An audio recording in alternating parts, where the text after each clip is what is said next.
Hello everyone, welcome to स्टूडेंटो। So अभी मैं हूँ रितिका मैम के पास, जिन्होंने अभी मेंस लिखा है और वो इंटरव्यू की भी प्रिपेयर कर रहे हैं। तो उनके बारे में जानेंगे कि उनका मेंस एग्ज़ाम कैसा रहा, अब वो इंटरव्यू के लिए किस तरीके से प्रिपेयर कर रहे हैं और उनकी जो होल टाइम की स्टडी थी वो कैसे मेंटेन किया, उन्होंने अपनी स्टडी टेबल को कैसे मेंटेन किया, इन सबको इस वीडियो में हम कवर करेंगे। अभी तक आपने चैनल को सब्सक्राइब नहीं किया तो चैनल को सब्सक्राइब कर लीजिए, इस वीडियो को लाइक करें और आपके जो भी क्वारीज होते हैं आप मुझे इंस्टाग्राम और फेसबुक पर मैसेज कर सकते हैं।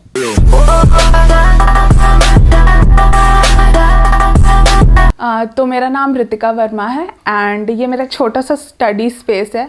ये मैंने जब हम यहाँ शिफ्ट हुए थे तो मैंने ये सेटअप किया था एंड बेसिकली एक मैप होना तो बहुत ज़रूरी है, ठीक है। अगर आपको कोई जगह देखनी है एंड ये सब आपके दिमाग में आ जाता है, राइट। उसके बाद आपका your Laxmikanth is the bible, right. तो इसमें ऐसे पूरा रंगा हुआ है ये, राइट। एंड देन इसमें कुछ आप साइड में नोट्स बनाते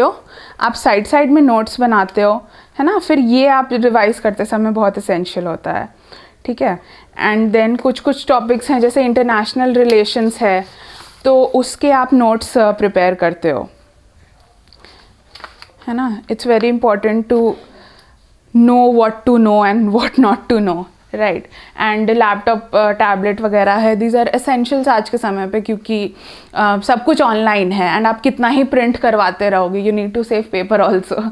तो ऑनलाइन ही सब कुछ चलता है, ठीक है। एंड बाकी एक एटलस होना is very important and setup आपका अच्छे से होना चाहिए, राइट। बिकॉज आप खुद दिमाग में जितना क्लटर्ड होगा उतना क्लटर यहाँ दिखेगा, यहाँ जितना कम क्लटर होगा दिमाग में भी उतना कम होगा।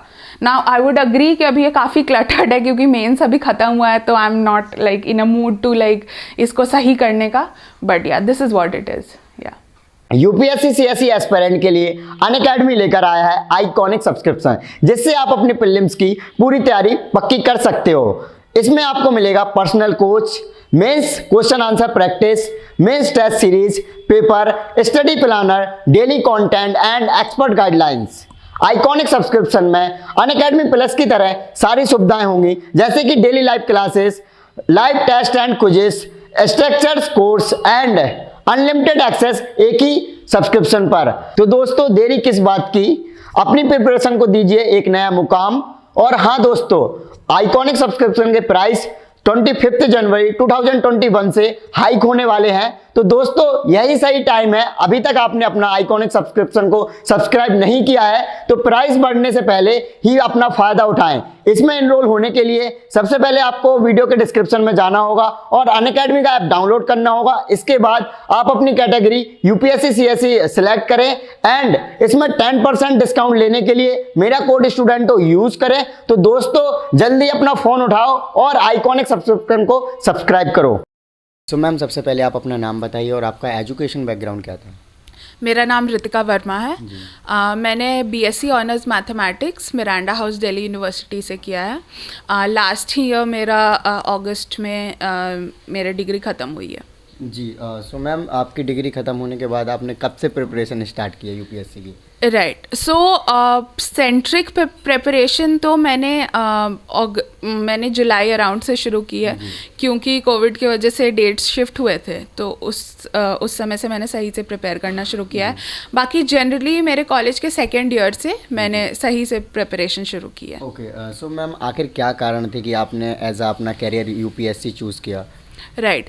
पहले तो इट्स द टफेस्ट, पीपल से it's the toughest and the best exam of India. और दूसरी चीज़ ये है कि the service quality is very good, है ना। You get a lot of opportunities to bring the change. जो लोग बोलते हैं कि अच्छा ये प्रॉब्लम है, वो प्रॉब्लम्स को आप देख करके सुलझा सकते हो। It gives you that power. Okay. So ma'am, आपके जो नॉर्मल रूटीन था वो क्या टाइम टेबल आप फॉलो करते थे?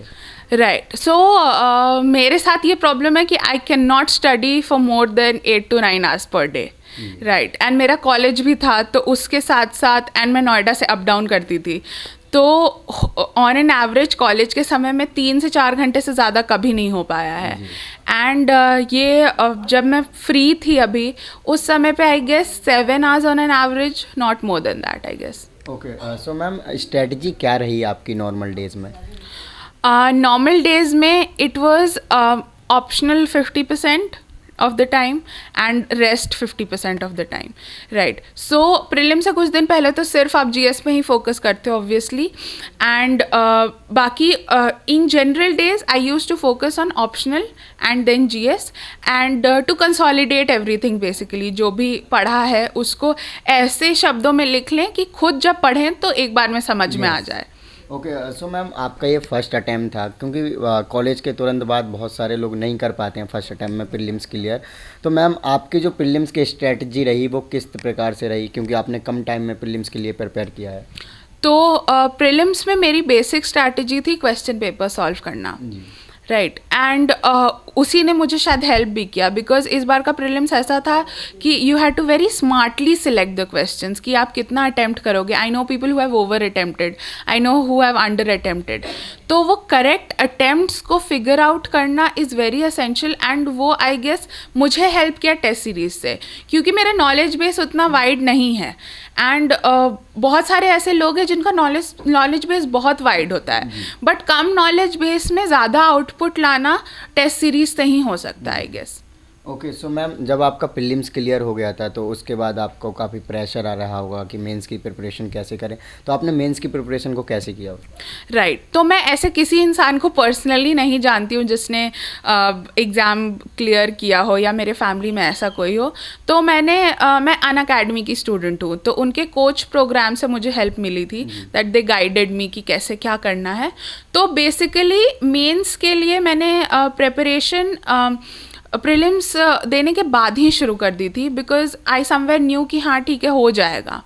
तो पहले तो ऑप्शनल मेरा मैथ्स ऑप्शनल है, and it's such a long optional कि people give around 10 to 11 months to that optional, but मेरा मैथ्स ऑनर्स भी था, बट द सिलेबस इज़ थोड़ा डिफरेंट, तो मेरे पास इतना टाइम नहीं था कि मैं होल हार्टेडली मैथ्स को दूँ। तो वो 1 महीना अराउंड मैंने सिर्फ मैथ्स को दिया था, उसके बाद जो टाइम आया था मैथ्स को दिया था, एसे को दिया था, एंड GS4 को दिया था, केस स्टडीज़ वगैरह प्रैक्टिस करना, एसेज लिखना। उसके बाद फिर जो टाइम था वो मैंने GS को दिया था। GS में GS 1 2 3 4 अलग अलग करके कंसोलिडेट करना, क्योंकि एग्ज़ाम से पहले देखने के लिए आपके पास मटेरियल होना ज़रूरी है, राइट। और इंटरनेट पे बहुत सारे ऐसे अवेलेबल हैं नोट्स वगैरह जिसको आप गो थ्रू करके अपना काम कम कर सकते हो, राइट। सो मैम आपने जब प्रीलिम्स का एग्ज़ाम दिया फिर उसके बाद आपको कब लगा कि हाँ मेरा प्रीलिम्स क्लियर हो रहा है, और आपने कितने क्वेश्चंस अटैम्प्ट किए थे GS के और CSAT के? राइट, सो जब प्रीलिम्स का एग्ज़ाम मैंने दे दिया था, मैंने around 80 questions attempt 81 questions attempt किए होंगे, एंड उसमें अराउंड 60-61 सही हो रहे थे, तो अराउंड मेरा 100 से ऊपर था स्कोर। एंड CSAT में भी क्योंकि मैं मैथ्स की स्टूडेंट हूँ एंड इंग्लिश भी ठीक ठाक है, तो उस हिसाब से I was well above the required marks. जब प्रीलिम्स हो गया उसके बाद जो आंसर की निकलती है, सारी कोचिंग सब अपना निकालते हैं, उससे मैंने मैच किया था, तो it was coming around 105 around, हाँ। तो मुझे लगा था उससे ज़्यादा तो नहीं जाना चाहिए, तो I was in a safe spot to start my mains preparation. So ma'am जब आपने अभी मेंस का एग्ज़ाम दिया तो अपनी प्रिपरेशन को किस तरीके से उस टाइम पे मेंटेन किया जब आप एग्ज़ाम दे के आए? जैसे मान लो GS 1 का दिया, 2 का दिया, उसके बाद नेक्स्ट एग्ज़ाम के लिए आपने कैसे प्रिपेयर किया? राइट, तो आप इतना थक जाओगे उस एग्ज़ाम देने के बाद कि it would be almost impossible to study anything. तो अगर आपके पास वो नोट्स वगैरह होंगे, and I would like to say कि मेरे नोट्स बिल्कुल प्रॉपर नहीं थे, because it was my first attempt, and मैंने करंट अफेयर्स भी उतना अच्छे से फॉलो नहीं कर पाई थी। मैंने सिर्फ ईयरली मैगजीन्स वगैरह कवर किया था, तो it was difficult, and to get that consolidated note of everything is very difficult. But जितना भी है उतना भी अगर आप एक बार देख लो, ब्रश अप कर लो, तो you'll be in a better position hall में लिखने के लिए। ओके सो आपने मेंस का एग्ज़ाम दे दिया मैम, तो सबसे पहले आप ये बताइए कि आपके एग्ज़ाम कैसा रहा, और मैम एग्ज़ाम किस तरीके से आए थे, क्वेश्चंस कैसे थे, डिफ़िकल्ट थे, और प्रीवियस ईयर से किस तरीके से डिफरेंट? राइट, तो आई वुड से कि मेरा मेंस का एग्ज़ाम वाज ओके, ठीक है। GS के papers I could answer all the questions, I was able to write average answers I guess in each of them, but मेरा optional उतना अच्छा नहीं गया था, because I think I was under prepared for maths अभी इस समय पे। तो द पेपर्स ऐसे पेपर वॉज रियली फिलोसफिकल, इस बार लोगों ने देखा ही है। तो उसमें टू फिगर आउट, वहाँ पर 1.5 घंटे में सोच करके to write both of the essays and to give them equal preference was a tough task. I somehow was able to manage to do that. Secondly, GS1 में there were tricky questions. Medieval से पूछा था, ancient से पूछा था. People generally ignore those parts, as did I, because I did not have time, obviously. तो I was able to complete the paper, but I don't know what is the quality of my answers उसमें. GS2 was a good paper, but it was a tricky paper because उसमें you had to filter कि क्या लिखें क्या नहीं लिखें. हर question में इतना था लिखने के लिए या फिर कुछ में इतना कम था लिखने के लिए. ऐसे रेयरली क्वेश्चंस थे जिसमें you know perfectly what to write. Right. And then third GS3 paper again was of the same manner, क्योंकि उसमें बहुत generalized questions पूछे थे and generally लोग and इस बार pandemic से बहुत questions पूछे थे, जबकि prelims में कुछ नहीं पूछा था. तो people were like कि अब क्या. हाँ, तो economic impact हो गया, cultural, societal, every impact of pandemic was asked. तो वो चीज़ था. Then GS4 was a difficult paper according to me because the case studies were really long. उसको पढ़ना, समझना और लिखना उस 10-15 मिनट में was a tough task. तो I was able to complete the paper, but I am unsure of my quality of answers. Okay, so ma'am जो आपने मेंस दिए हैं तो उसमें कुछ क्वेश्चंस आपके छूटे हैं या फिर सारे कंप्लीट किए? तो मैथ्स में ज़रूर मेरे क्वेश्चन छूटे हैं बिकॉज मैथ्स पेपर इस बार was a bit difficult and tricky and I was really exhausted by the end of the process. इतना दिन का आदत नहीं होता है लोगों को लिखने की. राइट. GS में I have attempted all the questions. Okay, so ma'am जब आप मेंस लिख रहे होते तो टाइम लिमिट को कैसे माइंड में सेट कर रहे होते कि नेक्स्ट क्वेश्चन के लिए हमें कितना टाइम देना है, इस क्वेश्चन को हमने इतना टाइम दे दिया तो वो? राइट. सो इसके लिए पहले से प्रैक्टिस बिल्कुल ज़रूरी है, बहुत ज़रूरी है कि आप घर पे टाइम करो कि आपको लिखने में. Some people like think very nicely ज़्यादा टाइम में, है ना. तो अपनी थिंकिंग टाइम को कम करना बहुत ज़रूरी है. I think while I write, तो that is a good thing. मतलब आई वुड से कि जो मेरा हेल्प किया पेपर कंप्लीट करने में, वो चीज़ है. For some people it might not work, है ना. सबकी अपनी अपनी स्ट्रैटेजी होती है. तो घर पे अपने टेस्ट सीरीज़ में सही से टाइम करना एंड वहाँ पर भी आप हमेशा घड़ी सामने रखिए कि अगर आप एक क्वेश्चन में ज़्यादा टाइम दे रहे हैं तो keep that in your mind कि आप ये कर रहे हो, है ना. मेरा जनरली 10 और 6 या 10 और 7 रहता था. 10 minutes for a 15 marker and 6 to 7 minutes for a 10 marker. Yes yes. तो मैम अब आप इंटरव्यू के लिए अपेयर हो गए, अगर आपका मेंस का रिजल्ट अच्छा रहा तो मैम अब किस तरीके से आप इंटरव्यू के लिए प्रिपेयर कर रहे हो? राइट. सो अभी भी मैं डोलड्रम में हूँ कि होगा कि नहीं होगा. बट जहाँ तक अभी तो I am taking a break because the whole process is very mentally physically challenging. As beautiful as the whole exam is, as beautiful as the papers are, और जितना मज़ा आपको आएगा लिखने में, बट इट्स वेरी चैलेंजिंग. तो अभी तो मैं 1-2 हफ्ते के ब्रेक के बाद I will start with the newspapers. I guess newspapers पढ़ना, करंट अफेयर से ब्रश अप करना इज़ वेरी इंपॉर्टेंट, क्योंकि लोग छोड़ देते हैं ना मेंस के समय. They stop reading the newspaper. उसके बाद आई सी सम वीडियोज़ कि क्या क्या एंड क्वेश्चन वगैरह तैयार करूँगी मैं. I go through that. Okay. So ma'am कल को जब आप IAS ऑफिसर बनते हो तो क्या डेवलपमेंट का काम करोगे, या फिर आपने कुछ सोच रखा होगा कि मैं कल को जब ऑफिसर बनूंगी तो ये फील्ड में वर्क करूँ? Right. So India is filled with problems and unique problems. Right. तो काम करने के लिए कहीं कोई कमी नहीं है. एंड मैं बिहार से हूँ तो वहाँ तो और भी कमी नहीं है. ठीक है. तो अगर जहाँ हेल्थ, एजुकेशन, जो भी फील्ड आप उठा लो. Right. But I guess as an officer आपकी फर्स्ट रिस्पॉन्सिबिलिटी ये है, जो काम आपको दिया गया है वो तो आप सही से कर लो. अगर हर देश का हर बंदा अपना काम सही से कर ले then there is no problem, I guess, है ना. बाकी काम करने के लिए I personally would like to work for education of children obviously and for health. Okay. So ma'am बहुत सारे न्यू एस्पिरेंट होंगे, स्टूडेंट्स होंगे जो UPSC के लिए प्रिपेयर करना चाह रहे होंगे स्कूल कॉलेजेस के, तो उनके लिए क्या सजेशन रहेंगे कि स्टार्टिंग वो उन्हें कैसे प्रिपेयर करना चाहिए?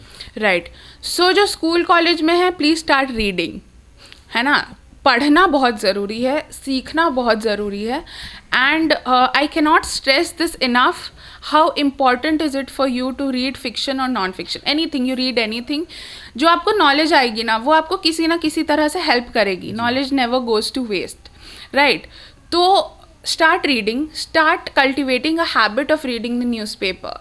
ठीक है। एंड जहाँ तक एग्ज़ाम की सेंट्रिक प्रिपरेशन है, UPSC states in its syllabus की 12th स्टैंडर्ड की जीएस ही पूछेंगे वो, और करंट अफेयर्स के साथ उसको आप न्यूज़पेपर पढ़ना आएगा तो आप लिंक करना जान जाओगे, राइट। तो अपना स्कूल का पढ़ाई सही से कर लो, है ना। 12th स्टैंडर्ड के बुक्स वगैरह जो है, बेसिक बुक्स एनसीईआरटीज वगैरह, try to cover them, read for leisure, है ना, वो बहुत ज़रूरी है। Okay, so thank you so much ma'am, best of luck या best wishes for your interview. I hope कि आपको ये वीडियो अच्छी लगी होगी, तो इस वीडियो को लाइक करें, और अभी तक आपने चैनल को सब्सक्राइब नहीं किया तो चैनल को सब्सक्राइब कर लीजिए। एंड आपके जो भी क्वारीज होते हैं आप मुझे इंस्टाग्राम और फेसबुक पर मैसेज कर सकते हैं, इन सभी के लिंक वीडियो के डिस्क्रिप्शन में। जय हिंद।